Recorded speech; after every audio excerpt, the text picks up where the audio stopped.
Et salut Colinou. Salut Papounier, salut les copains.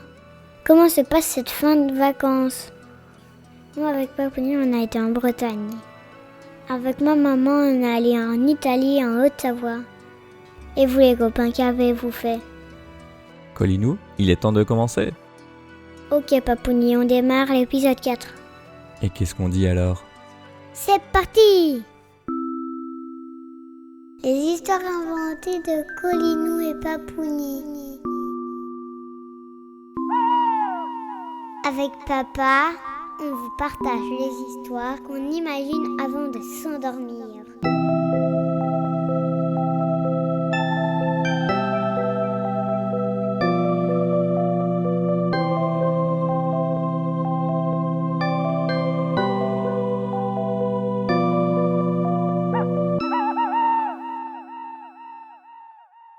Première partie.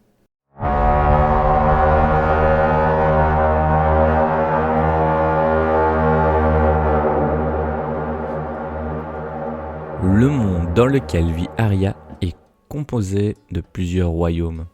Nous avons découvert que ces royaumes reposent sur l'arbre Yggdrasil, qui pousse dans le monde que l'on appelle Yggdra. Nos héros, une fratrie composée de Aria, Franky et Pipoli, habitent un royaume nommé Midgarros. Suite à l'attaque de Yumababa sur l'arbre Yggdrasil, nos héros partent à l'aventure pour récupérer les 3 clés du coffre d'Idun, espérant ainsi soigner Yggdrasil. La première clé se trouvait dans le royaume d'Agir, qui est recouvert d'océan. La seconde était dans Vanaheim, un territoire verdoyant. Le troisième royaume que vous connaissez, Midgarros, n'était pas le dernier.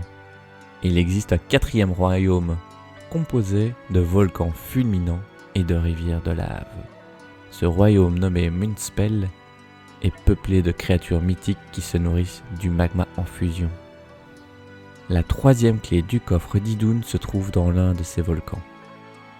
Elle est plus précisément cachée dans le temple d'Ymir et est gardée par le dragon Nidhogg. Ok, il faut absolument qu'on récupère cette 3e clé. Dit Aria. Ça ne sera pas facile.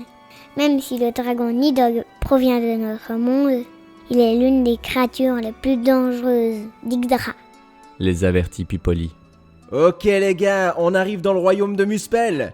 Je prends la direction du temple d'Ymir. Pipoli, que fait-on si on croise Surt? Les coupa Franky. Ne t'en fais pas.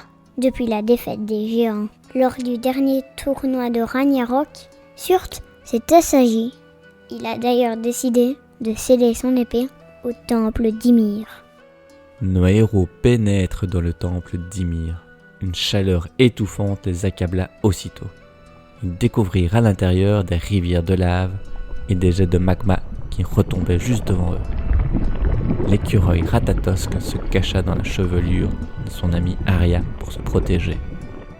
Parvenus au centre du temple, Pipoli, Franky et Aria admirèrent le cœur du volcan. Le dragon Nidhogg était couché de façon à entourer une stèle sur laquelle était déposée l'ultime clé du coffre d'Idun. De la brume semblait émaner du dragon. En effet, il possédait le pouvoir de glace. Et, avec la chaleur du volcan, sa transpiration s'évaporait tout autour de lui. Nidhogg, mon ami, nous avons besoin de toi. Nidhogg se leva et s'avança vers Pipoli. Yggdrasil est en danger. Nous devons rapporter les 3 clés du coffre d'Idun pour soigner Yggdrasil. Fafnir nous a déjà confié la sienne. Mais Jormungandr n'a pas réussi à la protéger. Elle a été volée par le chevalier Utgard lors d'un combat où le dragon n'a pourtant pas démérité. Je sais Nidhogg, mais ce n'est pas de sa faute. Utgard était envoûté.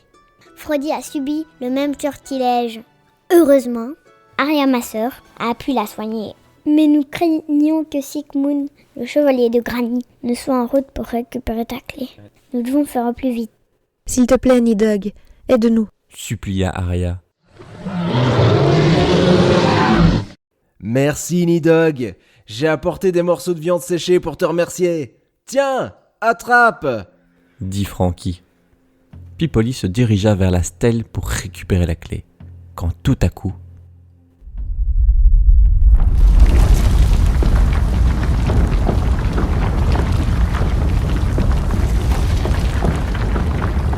Vol du Valkyrie, flammes ailées, cria Sigmund de Grani. Sigmund, que fais-tu? Arrête! Cria à son tour Pipoli. Nidog se précipita sur la clé et s'envola pour la mettre à l'abri. Sigmund réitéra son attaque. vol du Valkyrie, flammes ailées. Cette seconde offensive fut beaucoup plus puissante. Elle s'éclata sur le flanc de Nidog qui laissa tomber la clé sur le sol. Il va me falloir un coup d'hydromel. Lança Franky. Je m'occupe de la clé, les gars. Ok Franky, on se charge de Sigmund. Pipoli pointa son index en direction de Sigmund et traça à distance un cercle sur le sol autour du chevalier. Odin, Sword! Le cercle finit, une violente décharge d'énergie remplit l'intérieur du cercle et secoua Sigmund.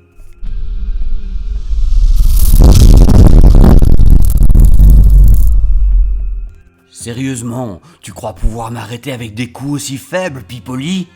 Grâce au pouvoir du bâton de Serd, je suis devenu 1000 fois plus puissant que toi. Arrête, c'est de l'humiliation. Tu vois bien que tu ne fais pas le poids. C'est ce qu'on va voir. Balboum, Swarg!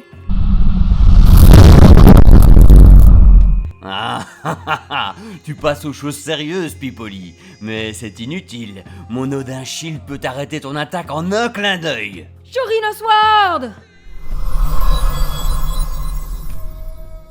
Tenta à son tour la chevaleresse Frodi. Quoi?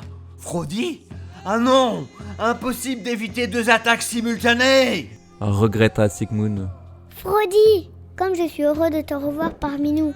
Cria Pipoli. Je vous avais promis de récupérer la clé d'Jörmungandr. C'est fait. Freya m'a prévenu que vous seriez encore dans le royaume de Muspel. Je me suis dit que vous auriez peut-être besoin de renfort. Nidog, mon ami, nous avons besoin de toi pour immobiliser Sigmund. Nidog, le dragon des glaces, envoya son souffle glacé sur les jambes de Sigmund.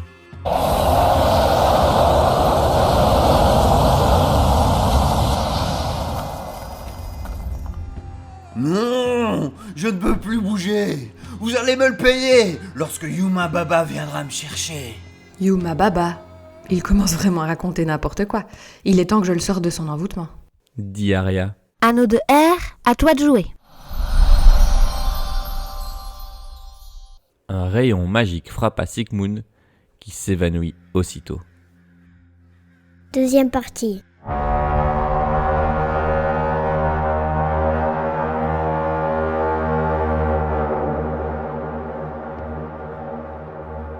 À l'extérieur du volcan, à son pied, Nidog entourait tout le groupe. Pipoli aidait Sigmund à se relever. Franky buvait un grand coup d'hydromel. T'en veux, Frodi? Proposa Franky. Oh que oui, mon ami. J'espère que vous pourrez me pardonner, les amis. Je n'étais plus moi-même. S'excusa Sigmund. Ne t'en fais pas, Sigmund, on le sait. Lui répondit Arya avec tendresse. Le plus important, c'est que le charme soit stoppé. Arya a raison. Ce sortilège était fameusement puissant. Et tu n'es pas le seul. Nous sommes tous les deux tombés dans le piège du géant Jotnar. Dit Frodi. Tous les trois, tu veux dire? Udgar est-il toujours envoûté? L'as-tu retrouvé? Demanda Pipoli. Oui, nous nous sommes affrontés. Par chance, j'ai pu récupérer la clé.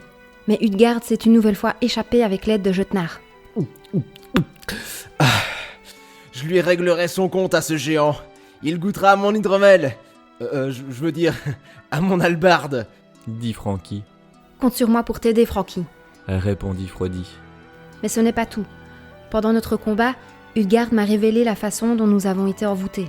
Jotnar a utilisé le bâton de Serd. Et dans sa frénésie, il s'est trahi en me racontant que c'est une sorcière du nom de Yuma Baba qui est à l'origine de la maladie d'Yggdrasil. Eh, mais c'est le nom que tu as crié tout à l'heure, Sigmund. Pardon, je te laisse continuer, Frodi. L'interrompit Arya, tout excitée. Avec les Nibelungen, elle a forgé un anneau qui parvient à capturer le pouvoir d'Yggdrasil. Avec ce pouvoir, elle a l'intention d'ouvrir un portail appelé Bifrost, qui lui permettra de rejoindre son monde. Elle a collaboré avec Jotnar, qui connaissait l'existence des 4 chevaliers protecteurs d'Yggdrasil. Elle l'a chargé de nous arrêter à l'aide du bâton de Serd. Udgar est toujours sur l'emprise du bâton alors? demanda Pipoli. En réalité, il ne l'a jamais été. Udgar nous a trahis pour cette sorcière. Il espère quitter notre monde avec elle. Les 3 clés en leur possession, nos héros remontent à bord du Skudge. Ils doivent encore retourner au palais d'Odin et ouvrir le coffre d'Idun afin de prendre les pommes qui pourront sauver Yggdrasil. Ou du moins l'espèrent-ils.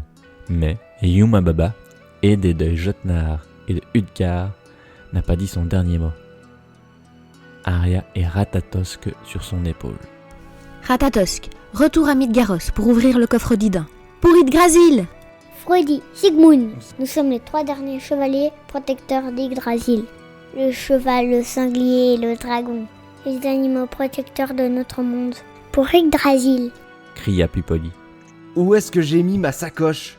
Je peux quand même pas finir cette aventure sans mon hydromel. Ah, la voilà. Ah. Pour Yggdrasil, les amis!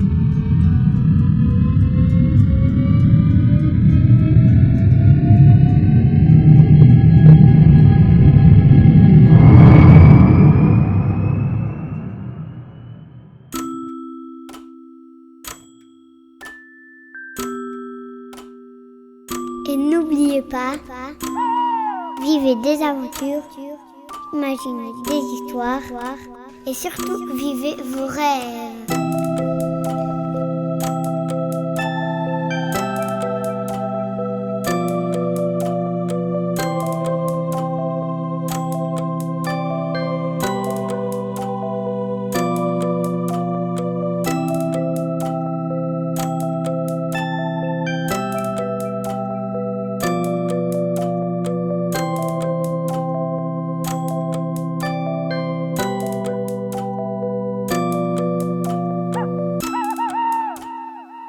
Rendez-vous bientôt pour le dernier épisode de cette seconde saison.